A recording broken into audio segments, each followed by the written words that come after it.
உங்கள் வீட்டில் தெய்வ அனுகூலம் நன்றாக இருந்தால் அனைத்துமே நன்றாக நடக்கும் அப்படின்னு நமக்கு நல்லா தெரியும். அப்போ தெய்வ சக்தி நிரம்ப கிடைக்கணும், தெய்வம் நம்ம வீட்டுல உட்காரணும் அப்படின்னா நாம என்ன செய்யணும்? இது முக்கியமான ஒரு விஷயம். இதை நீங்க ஃபாலோ பண்ணும்போது, இதை பயன்படுத்தும் பொழுது உங்களுக்கு மிக மிக நன்றாக இருக்கும்.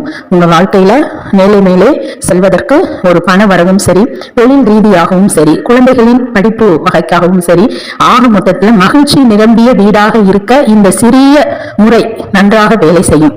என்ன செய்ய வேண்டும் அப்படின்னு, எந்த வாசலாக இருந்தாலும் சரி, நீங்க இருக்கிறது தெற்கோ வடக்கோ கிழக்கோ மேற்கோ வடகிழக்கோ கிழக்கோ எந்த வாசலாக இருந்தாலும் சரி, உங்கள் வாயிற்படியில் இருந்து நீங்கள் பூஜை செய்யும் வேலையில எப்ப பூஜை செய்றீங்களோ, காலையோ மாலையோ எந்த வேலை நீங்கள் பூஜை செய்தாலும் அந்த வாசல் படியிலிருந்து வட கிழக்கு மூலை வரைக்கும் கற்பூரம் ஏற்றி வர வேண்டும். மொத்தமாக ஒரு 6 கற்பூர வில்லைகள் நீங்கள் எடுத்துக்கலாம். எடுத்து அந்த வடகிழக்கு மூலை வரைக்கும் நீங்க ஒன்று ஒன்றாக ஏற்றிக்கொண்டு செல்ல வேண்டும்.